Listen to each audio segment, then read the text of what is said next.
everyone. As we are approaching the season of fall here in South Africa, we decided to talk a bit about seasons of your life, and we will specifically be focusing on trees. So if you want to get the most out of this podcast, I suggest that you just pause, take a piece of paper and draw a tree that represents your life at the moment. After the podcast, you can draw another tree which represents your ideal life. And then you can ask yourself, what must I change in my life to develop from the first tree to the second tree? When you see yourself as a tree, we consist out of numerous parts. The first part we look at is the trunk, the core you, your personality, your belief systems, everything that's related to you. Then we get the branches, and the branches are friends, people in your life that shaped you. Now, sometimes it's important to cut off some branches in your life for this tree to flower and to bloom again. Trees have leaves. Leaves represent your external world. Leaves can be people, but it can also be activities, work, and also habits. So sometimes leaves become dry and they fall off. That is necessary for you to eventually get new green leaves. It is important to look at your tree and decide which leaves are not green anymore. Whether it's a habit, whether it's a toxic friend, whether it's an activity that takes up too much time. So draw your tree and see which leaves are green and which are becoming yellow and brown. And those you need to cut off in your life. They need to fall off, otherwise there will be no renewal in spring of green leaves. Trees also have nests. However, there can't be 100 nests in one tree. It will die. So when we look at nests, we need to remember that we can be a safe haven to a lot of people in our life. But we can't have 1,000 people stuck to our tree in that sense, because eventually all the leaves will be ripped off from the tree and the tree will die. So a nest is okay to provide safety, but we cannot allow 1,000 people or nests in our life. Trees also have fruits. What does the fruit of your tree look like? If you want beautiful red apples, for example, you need to have characteristics that produce beautiful fruits. As example, kindness, caring, patience, giving to other people. The more you work on developing the right fruits in your life, the healthier your tree will be and your whole life will be. What does a tree need? A lot of things, but a major one is the sun.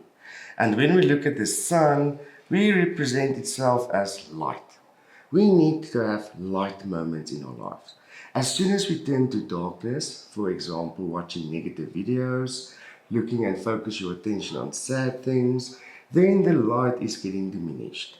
So I think we need to turn our heads to the sun, and the purpose is to grow upwards towards the most light in your life. A tree is anchored by its roots. What are your roots? Roots can be your support system, your family where you come from. But roots are mainly what you think. That's where you get the nourishment for the tree.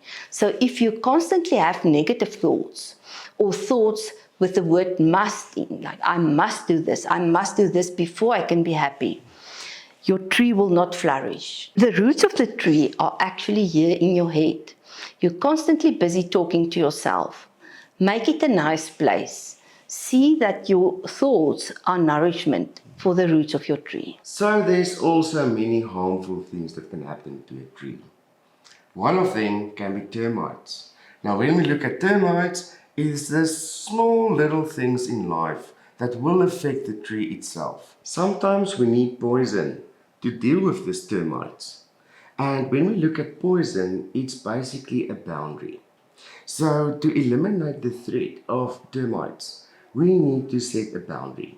Now, sometimes it is such small little things that can eat the tree alive. So, set your boundary. Get rid of the termites and flourish. That's the most important part. Focus on the small things in life that's really bothering you and get rid of them. In life, usually, you are surrounded by other trees, other people. And these trees can sometimes cast a shadow over your life. If you are surrounded by trees that cast a shadow over you, try to grow through that towards the light, even if it means that you are growing alone then.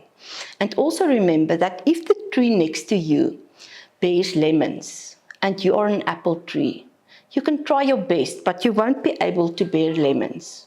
So don't look at what other people do.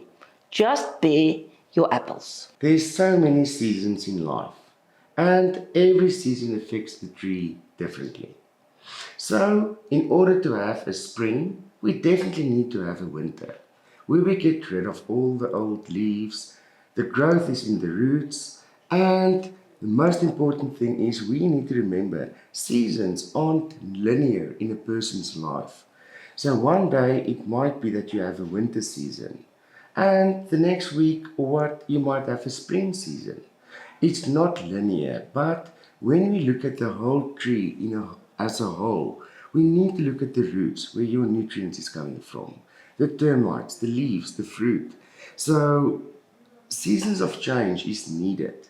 Sometimes we have to have a depressive episode in order to see the light again. To acknowledge the good in life is also to acknowledge the sad. People are sometimes scared of autumn and winter. But just as animals, some animals sleep in winter, we need a time to stop and reset. So if you are in a time of winter, that's a good thing. Perhaps it's a good idea in your winter season to get professional help so that new nutrients can be given to your roots. This is a time where we need to get rid of all the negative thoughts in your mind, the thoughts that's limiting you, and fill it with new thoughts that focus on the future, the ideal tree which you will be drawing now. If you would like to get more information, please visit us at our website. All the details are below in this link. And remember to ground yourself and reach for the light.